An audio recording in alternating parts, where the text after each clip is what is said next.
Bonsoir Nathalie. Bonsoir, Dieudonné.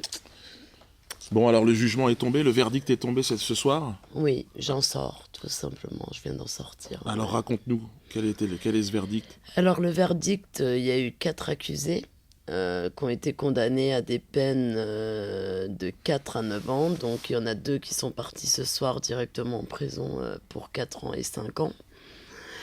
Les 2 plus grosses peines, les 2 accusés, ceux qui ont vraiment commis l'acte en lui-même et qui ont appelé... Les 2 assassins, ouais. Les 2 vraiment assassins sont en fuite. Hier, ils ont été au tribunal jusqu'à 19h. Et ce matin, il y en avait un qui était en fuite avant l'audience et il y en a un qui est parti en fuite depuis hier.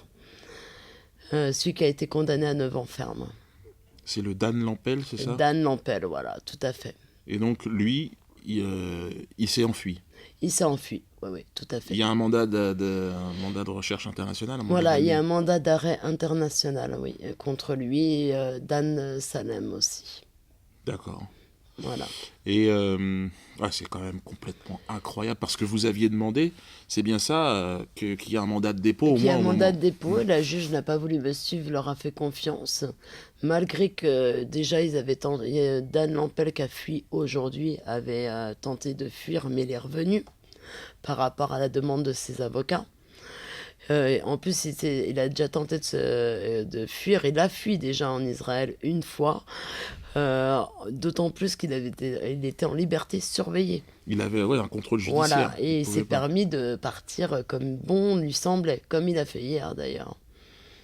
Voilà. Complètement hallucinant ce qui est en train de se passer, c'est-à-dire que on est dans une affaire de meurtre en bande organisée et l'assassin, le meurtrier, est à la barre la veille et il s'enfuit. Au moment où il a écouté son verdict, c'est ça? Et en fait, ils ont entendu l'avocat général demander les peines entre 6 et 12 ans. Et je pense qu'il pensait s'en sortir parce qu'au procès, il était très arrogant. Et quand il a entendu l'avocat général, ça s'est déstabilisé hier pour lui. Et les plaidoiries ont été de ses avocats sur toi, de Dieudonné, parce qu'on avait l'intention que c'était pas le procès de Saïd, c'était ton procès, parce que tu m'as tendu la main comme tu me tends aujourd'hui, et eux, pour toi, c'est quand t'es venu me soutenir à l'audience, t'avais fait peur aux avocats, très peur. Oui, j'ai appris ça, qu'ils ont dit qu'ils avaient entendu la haine, ou je sais pas quoi, vous avez vu le regard de haine. Voilà, tu as eu un regard très assaillant à leur égard, comme d'habitude.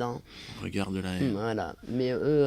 Alors que ils étaient là pour défendre un assassin qui s'est enfui. Voilà, exactement, tout à fait, mais ils n'ont pas parlé beaucoup de leur défense, ils ont parlé de toi. Putain, t'es fou. Fofana... parce que moi, je m'autorise ce parallèle, en fait. Vous pouvez, parce qu'on m'a parlé de ça. Il y avait l'avocate Diane Halimi. Ah ouais? Qui m'a dit qu'elle était avocate Diane Halimi. Et elle m'a parlé de toi vis-à-vis de ça. Ah oui, très clairement dans sa plaidoirie. Ah oui, elle a fait allusion à l'affaire Fofana. Mais évidemment qu'elle peut faire allusion. Voilà, tout à fait, parce qu'on a l'impression... Et le parallèle, c'est que Fofana, ils sont allés le chercher, évidemment, en Côte d'Ivoire, dans son pays. Tout à fait. Et là, Dan Lampel, je pense qu'on ne pourra pas le récupérer, lui. J'imagine que... S'il est parti, parce que je pense qu'à l'heure actuelle, même là, à cette heure-là, il est en Israël. On peut même imaginer, avec des passeports, un passeport israélien avec un autre nom. On peut même imaginer qu'il est pas... Enfin, vu comment le comportement du parquet, et notamment du tribunal, à son endroit, de la cour, qu'il a laissé comme ça en liberté, qu'il a laissé apprécier en fait, est-ce que je veux faire 12 ans ou pas? Oui, voilà, c'est ça, exactement. Et puis, en plus, ils ont demandé pendant les plaidoiries l'acquittement, carrément. Ils avaient demandé l'acquittement. Non, mais c'est vraiment une affaire qui est complètement scandaleuse. C'est-à-dire que, et là, vraiment, j'espère que tous ceux qui nous regardent sont conscients du 2 poids 2 mesures. Ils appartiennent bien à la LDJ. Moi, aujourd'hui, j'ai été suivie au tribunal par des gens de la LDJ. Donc en plus, tu as été menacé par les gens de la LDJ. Moi, j'ai eu leur pression tout le temps. Ce que tu ne dis pas, évidemment, c'est que toutes les épreuves que tu as traversées, tu as perdu quasiment l'usage de la vue. Là, je suis en train de te parler, mais je t'entends, mais je ne te vois pas. Je souhaiterais faire un appel parce que je ne peux pas, pour l'instant, me payer une quelconque opération. Mais c'est vrai que je rechercherais à l'heure actuelle un médecin qui peut me sauver les yeux et ma vue. J'espère vraiment qu'il va y avoir un vrai élan de solidarité.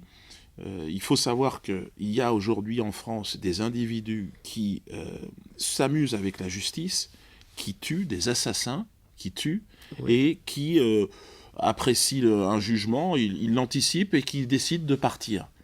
Et ça, c'est absolument inconcevable. C'est-à-dire, il y a réellement 2 poids, 2 mesures. Exactement. C'est un crime raciste. Saïd a été exécuté sur son lieu de travail. C'est un crime en direct. Et puis, pour eux, qu'il fallait un arabe en moins, comme ils le disent dans leur chanson de la part de Hulkan.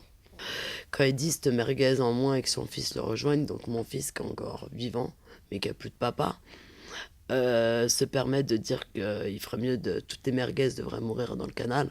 C'est qui les racistes? Je me demande. C'est qui les racistes? Là, je vais porter plainte contre la justice parce que j'avais demandé un mandat de dépôt. Ils ne l'ont pas fait. Je n'ai même pas été accompagné une fois par la police. Ils ont été accompagnés du jour au procès jusqu'à ce soir.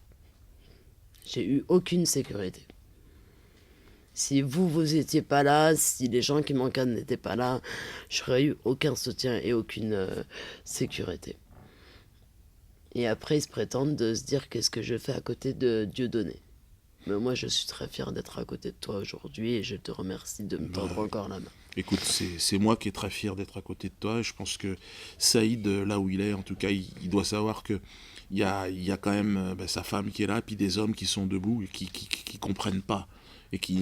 Et on n'a pas envie que ça se reproduise. Et de savoir que les meurtriers sont en fuite, alors qu'ils étaient, évidemment, avec le soutien du système. Comment un meurtrier peut se présenter à la barre, écouter ce que l'avocat général à lui a reproché, et prendre, évidemment, il sait qu'il va prendre de la prison ferme, il le sait, et il décide de partir.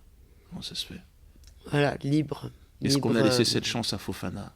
Ah non, lui, on est parti le chercher. Je cautionne pas ce qu'il a fait. Ben évidemment qu'on cautionne pas. Mais je pense qu'on a le droit à tous la même justice. Voilà, pour moi, j'ai appris à te connaître depuis 5 ans. Il faut que tu saches que tu es un être humain avant tout. Et pas, je pense que aussi, tu as une force de dire les choses, ce que les gens pensent tout bas. Et toi, tu le dis tout haut. Et il faudrait qu'ils arrêtent de s'acharner sur un homme comme toi. Il ferait mieux d'aller voir ailleurs et d'ailleurs aller rechercher le meurtrier de Saïd. C'est ça que je trouve. Effectivement, tu as raison. Moi, je me retrouve condamné pour des propos qui sont absolument pas condamnables. On me propose d'aller... c'est normal. On me propose d'aller... ils veulent me condamner à de la prison.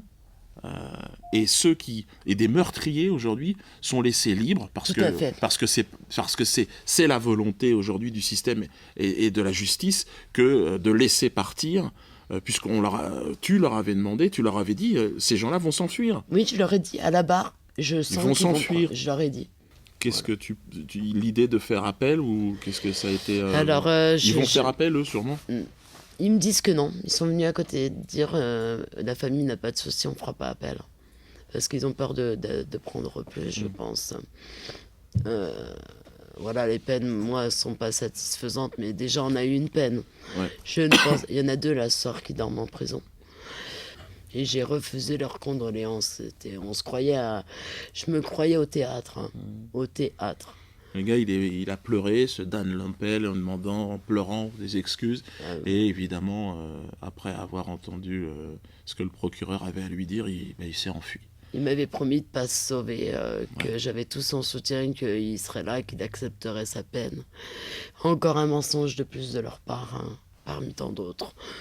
Voilà, et puis il n'est plus là.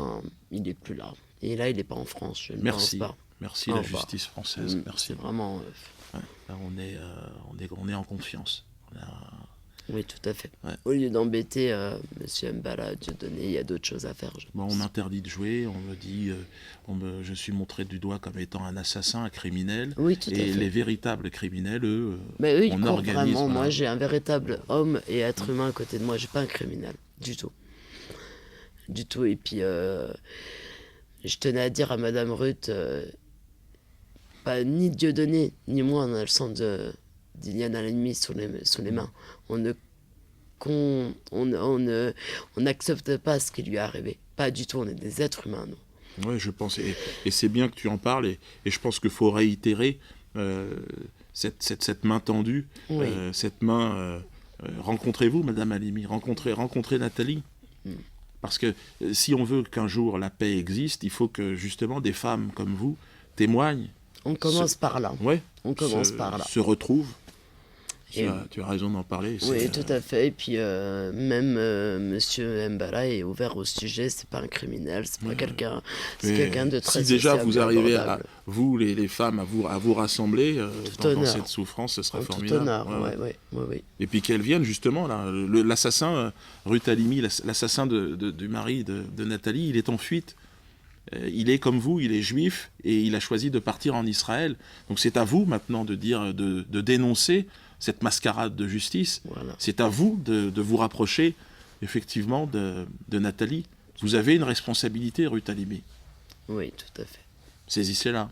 Manuel Valls, où es-tu encore Manuel Valls, qui effectivement est lié de manière éternelle à l'État d'Israël.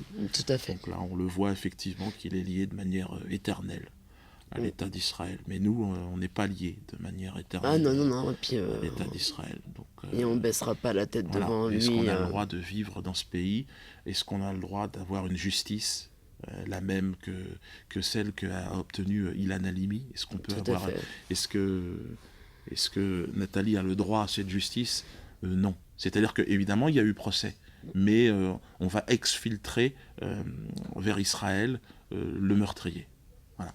Oui. C'est la France, c'est en 2015, c'est aujourd'hui. Donc, tout mon soutien, Nathalie, merci on est avec beaucoup, toi. Et puis, embrasse bien Yacine. Oui, je ferai un gros bisou de ta part. Et puis, le combat continue. Et je continuerai le combat.